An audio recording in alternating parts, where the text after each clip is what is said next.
Today on Clear Your Clutter Inside and Out, we're talking about radical forgiveness.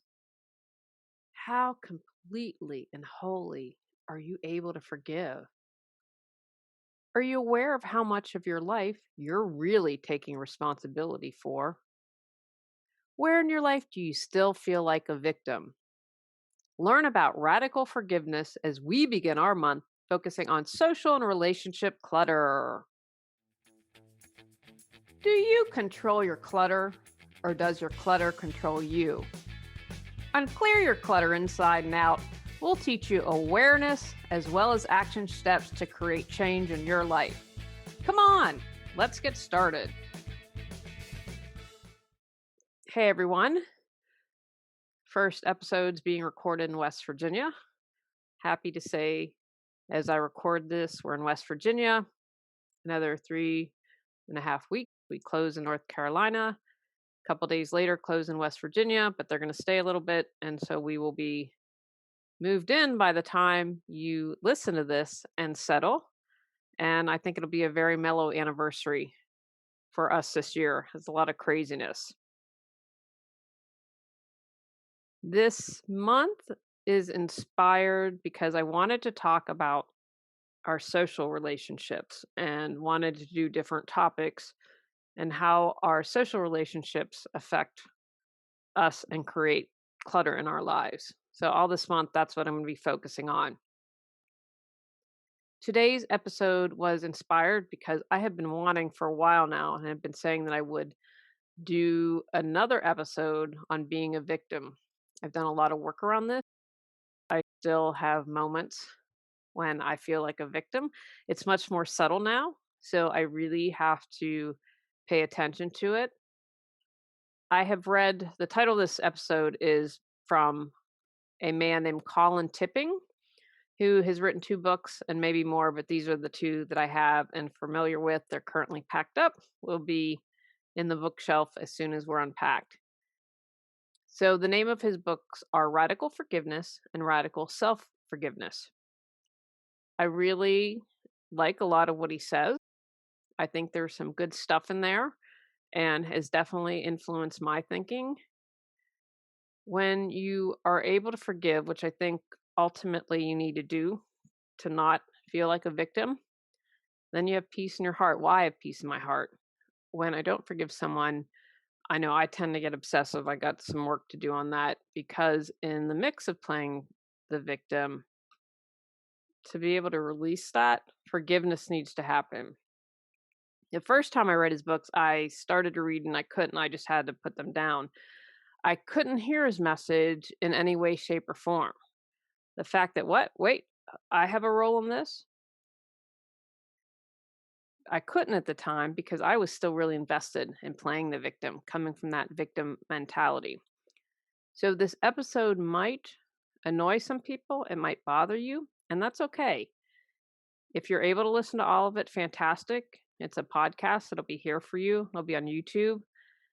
And I hope that you'll come back to it if you're not in the space to hear it right now. I think it's really important stuff.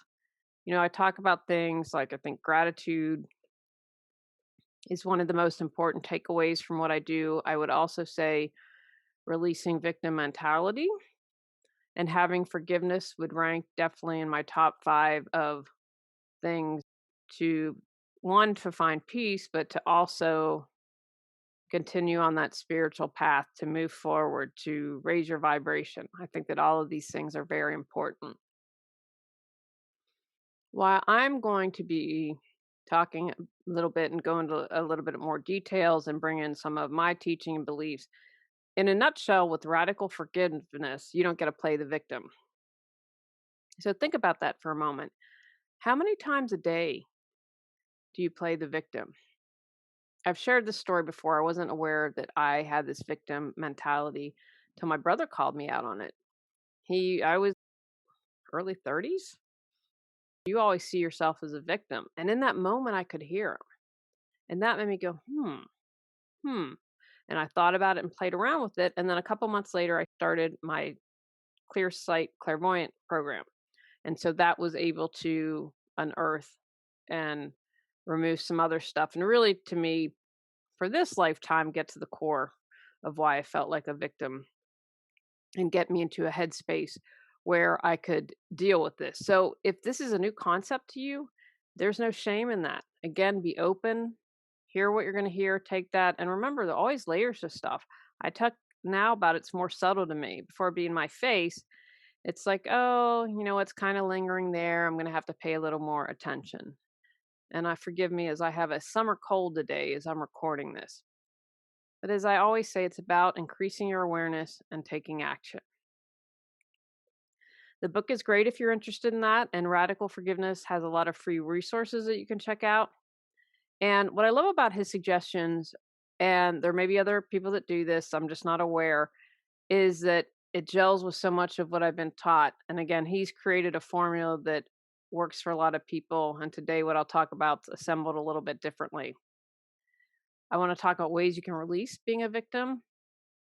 Radical is, again, a great resource, but it's hard to read and absorb all that if you're really at the beginning of this journey. So I wanted you to have some options, things to think about.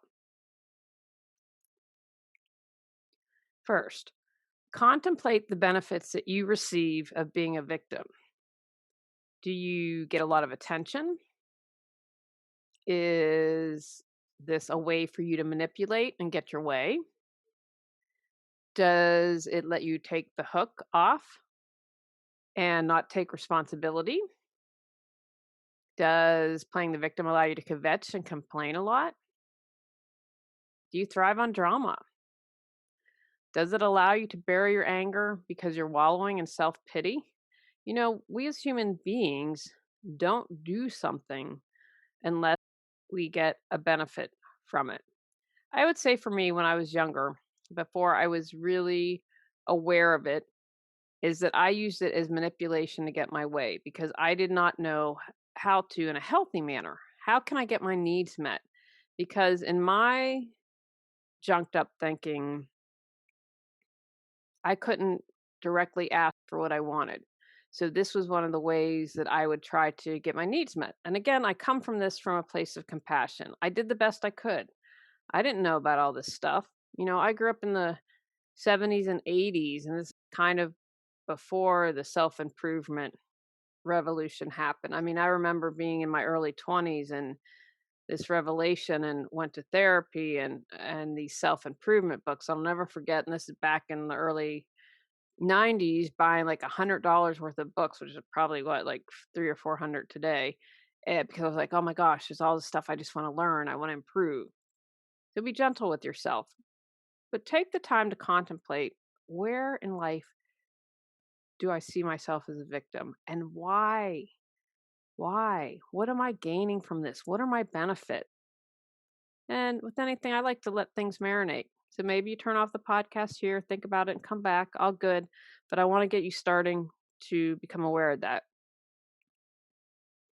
The first thing I'm going to suggest to help release the feeling of being a victim is to share your story.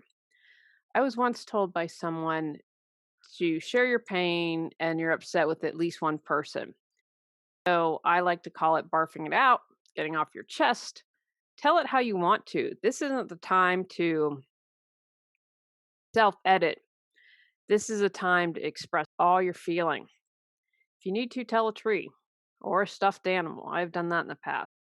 I believe that sharing our stories can be very powerful and it is part of the process for release. Now, on one hand, I believe you don't need to share the story any longer. You can kind of get to what's underneath and not have to retell the story. But depending on where you are in your journey, it's important to acknowledge that. Many of us, and I would include myself in this statement, never were allowed, in quotation marks, to express our pain. So some of us going to need to tell the story. That's why I'm writing these books, because I want to share my pain. I want it to be, I'm not looking for acknowledgement from other people, but it's bear witness is probably the better term. With a caveat here of telling your story. I believe a lot of times, well, I should say that when we don't tell our story, we get stuck because we haven't acknowledged it. Maybe, like I said a moment ago, you need someone to bear witness. Maybe you swept it under the rug. Where we get hung up on this and staying in the victim mentality is when we get into the rut of telling the story over and over and over again. So it's like that getting stuck on the record, that needle getting stuck on the record and that groove, and you can't move forward. I remember reading a story about Jennifer Aniston years ago, and she was talking about after her divorce and working with a therapist, and I think she said something like, she allowed me a day, maybe 2, I think it was 1 day, to have a pity party and then wouldn't let her stay there, wouldn't allow her to remain the victim of the divorce, and I'm sure that that supported her in moving forward. As I was writing this and drafting this out, I realized that I have been stuck in a little bit of groove with the neighborhood and the HOA. See, when I talk about subtle, I didn't until writing this, "Oh my gosh, you're seeing yourself as a victim." And it was injustice for sure, which puts a bee in my bonnet. But as I've been writing the episode, I feel, oh, there's that victim mentality. I'm a victim here. And she's snaking her way in. One of it's just age and just telling the same old story. I notice I try to be really aware when I share the same old story. But I think because I still being in the neighborhood, it was very difficult for me. It's just like I can't completely get off the story. Now I'm removed from the neighborhood. In 3.5 weeks, we'll have closed on the house. That's kind of like the last energetic tie, because I believe everything's energetic. I think that's what I'm going to finally do to move forward. I think I'm going to write a letter of thanks and post it on Nextdoor. That's my mentality. My friend Judy, as I talk about in another episode on injustice, that she said, look at it as planting a seed. Definitely do not post it. But I thought, I'm looking into posting something of gratitude. But that's what I'm talking about. I was so caught up in everything, I couldn't see that thread of being a victim. Tell your story. Feel your feeling. I've done an episode, I think maybe 2 on this. Let it all out. It's so important. Cry, scream, kick, punch, get it out of your body. Our body holds everything. And feelings are just energy and motion. They just want to get up and out. And everything's energy. So if it stays stuck with us, if we don't express it, we don't share it, it stays in our field. And so it's important to just release that. And no feelings are wrong. Don't make yourself bad for feeling angry. I know some people who just can't share their anger. It's just emotion. It's not good or bad. So don't judge it and get it out.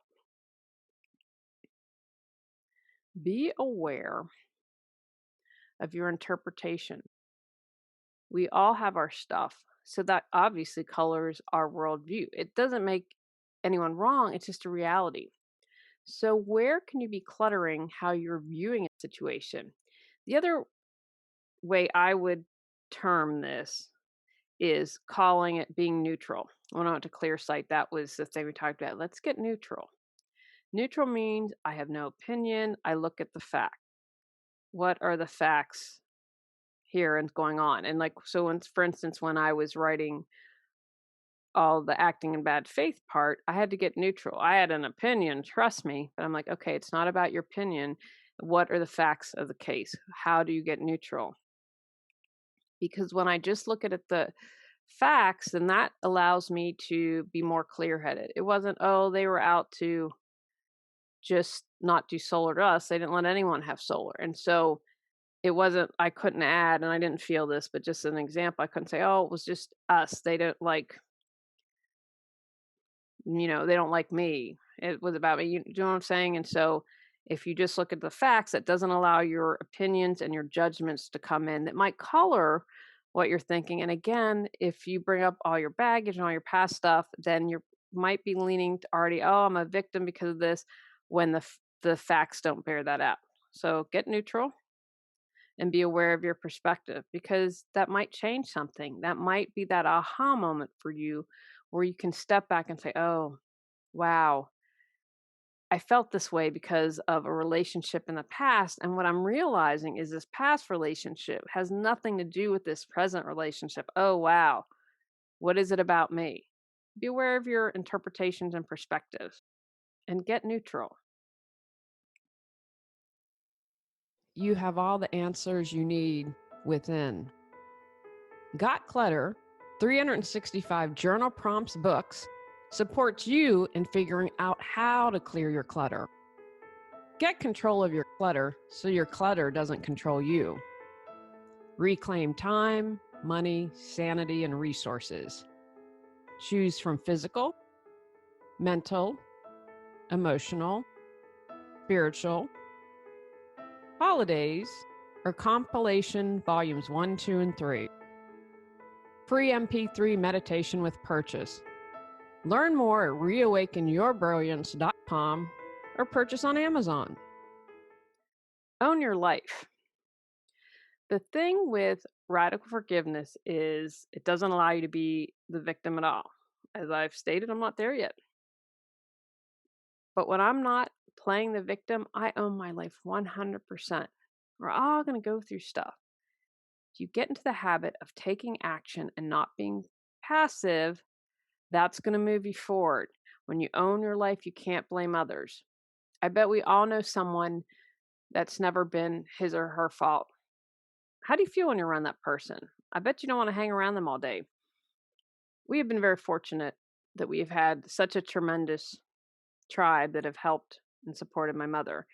And with all the kindness, there's one person and it sticks out because he's such a jerk. And my hometown is so small and I can create multiple paths. I believe this person knows my mother's sick. Now, we haven't been sharing this on social media. Very few people I know in the real life world listen to my podcast that I'm aware of. And so this person it had precipitated me stepping off Facebook because I thought you're bringing in your hate and your anger. And what really bothered me, and I'm like, there's just no way that you don't know that what's going on about my mother being ill. And at that point, we still thought everything was going to pull through and 100% recovery. But not only that, the people got upset at me because I called this guy out on his anger and and attitude, and they thought I was being mean. And I didn't name him. Like I could have named him and tagged him and done all that stuff. And what's worse is one of the people I'm like, you're doing all this caregiving, and I don't believe that you don't know either. Y'all know. And so they get mad at me for calling someone out on their hate and anger and saying, I'm taking a break, hurt people, but that is no excuse. And so this is someone I realize again as I'm drafting this out, he doesn't own his life. It's everyone else's fault. It's everyone else's fault. And it's like, dude, it gets tiring after a decade of you bitching and complaining on social media. It's just, come on now. To own your life. When you own your life and take action, you don't be stuck in believing you're a victim. Retell the story. A moment ago I talked about having different perspectives, getting neutral.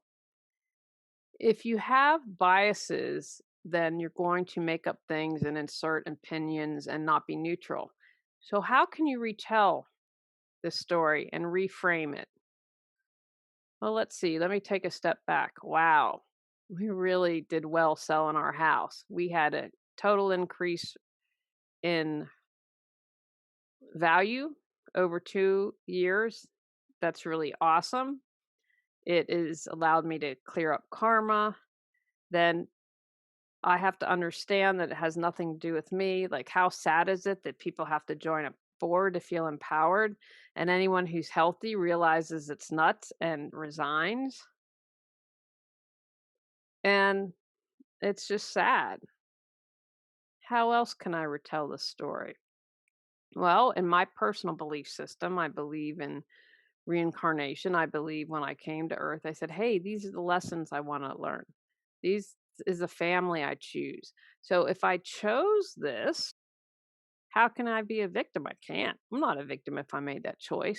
So that's something that I remind myself of and use my belief system. So how can you retell the story that perhaps will give you that different perspective and allow you to move forward? Examine your thinking pattern. It's hard when you have been thinking a certain way your entire life. Again, all it up, bring it back to childhood. And if you had crappy friends or family, this is most likely set in stone.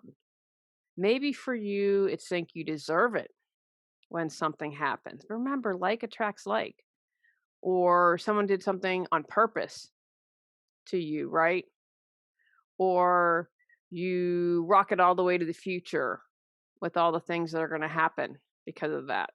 So, how is it you think? How much are you in the past? How much do you keep replaying things in the head? How obsessive are you about things? What are your thinking patterns? Look at ways you fall into believing you're a victim. For an example, if you're jealous of another's success, instead of being inspired by it, you simply give up instead of keep moving forward. So, what is it? Is there a certain event? Is it around relationships? Is it around work success? Is it around hobbies? Whatever it is, where are you easily falling into that trap? Where do you see yourself? Remember, it's awareness plus action equals change. Practice affirmations with I can and I will.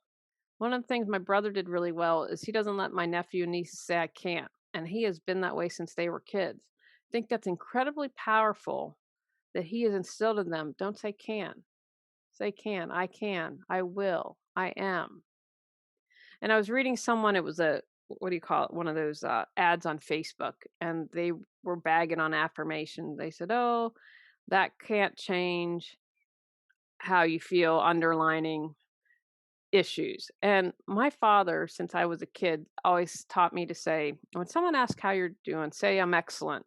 Because even if you're crappy, you'll eventually feel better saying that. And I have to tell you, as someone who's done that for 30 plus years, it's the truth. And I can't tell you how many times I've shared that and people ask me how, and they're like, wow, I rarely hear someone say it. That when I ask that question, people just complain. So again, that's helping repattern. Get started with those affirmations. Now, forgive. That's the whole point of the radical forgiveness books. It allows you to gain peace of mind and do where you are. Maybe you can forgive a little bit, but if you keep working on that, you'll understand that you'll be able to forgive more and more each day until it's simply not a thought anymore. Simply, you've released it. Found this new great quote I really like, and it was an aha moment for me.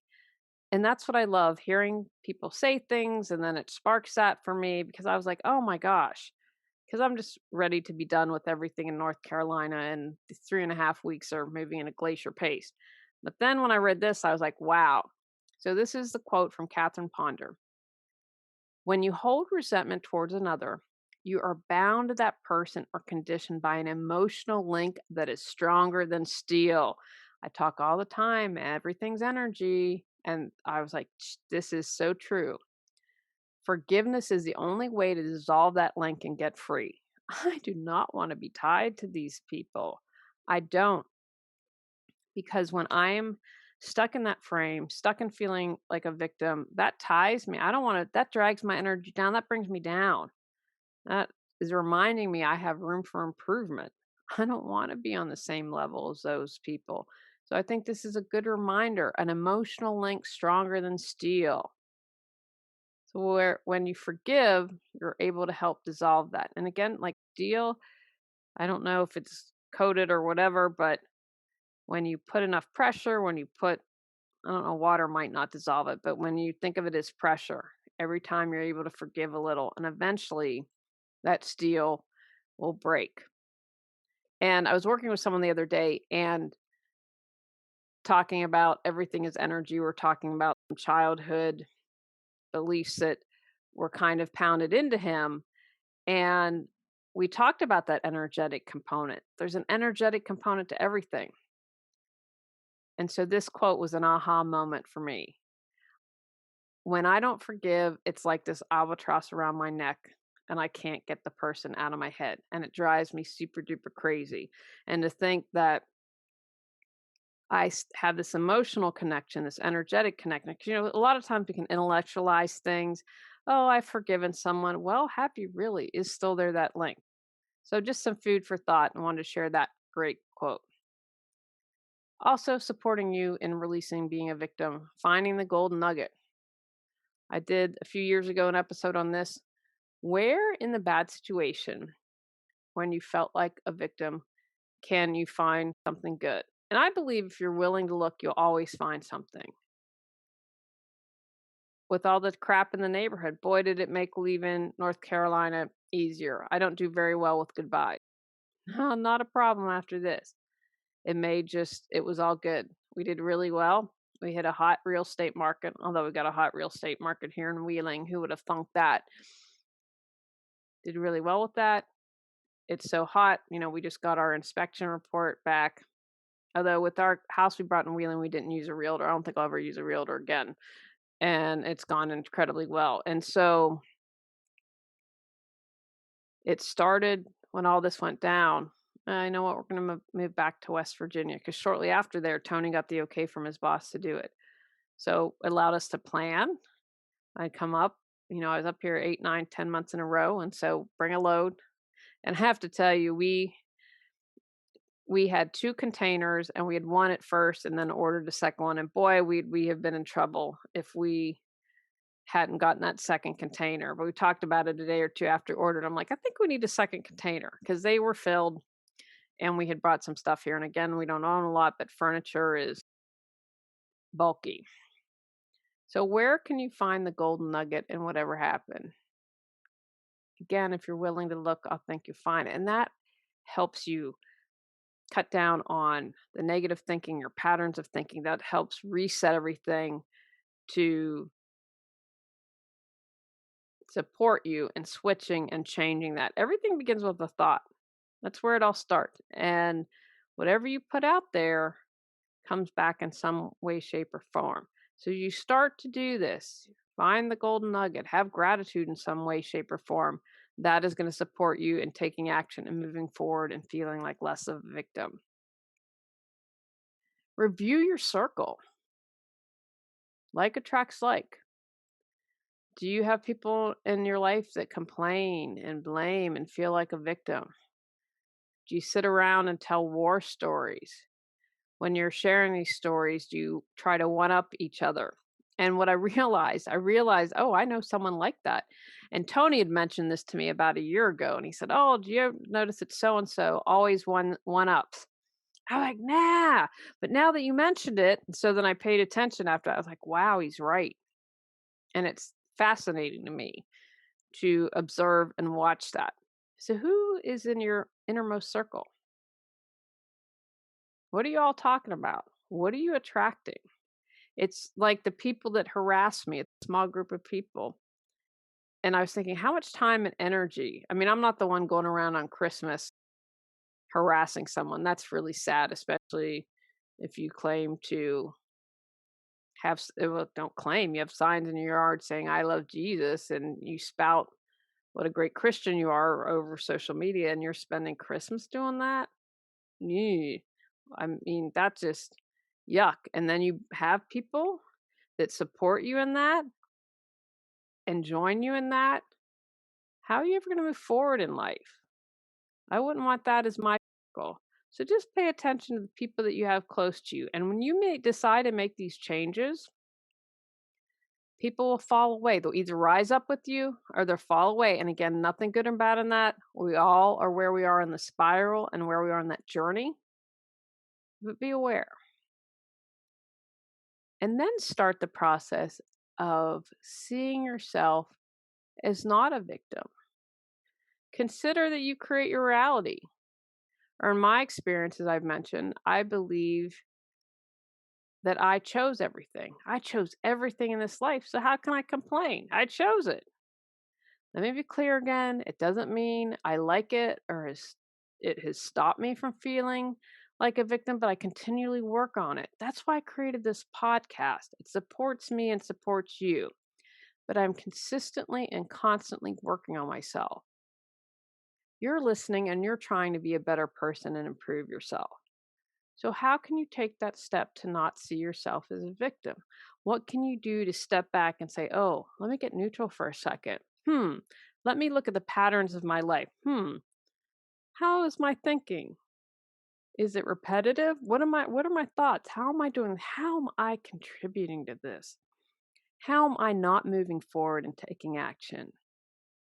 How would it feel to not feel like a victim? How would it empower me? How good would that feel? And pay attention. Where is it? Like I mentioned at the beginning, what benefit do you get from playing the victim? And what are the patterns and where does it show up in your life? Because we tend to have them now, again, people that are going to see them in victim in every way, shape, or form. But with other people, we tend to see a pattern of this. So become aware of that. Take actions from today's podcast. Contemplate the benefits you get for playing the victim. Share your story of what upsets you. Feel all your feelings. Get neutral. Stop blaming others. Change your perspective. Create affirmations and repattern thinking. Practice forgiveness as you're able. Look for the golden nugget. Examine your inner circle. Consider that you're never truly a victim. On our next episode, we're talking about AITA. Data. Go out, clear your clutter to create the life you choose, deserve, and desire. When you clear your clutter, you can share your gifts with the world. Sign up for our free newsletter at reawakenyourbrilliance.com. If you've enjoyed Clear Your Clutter Inside and Out, please rate, review, and share us.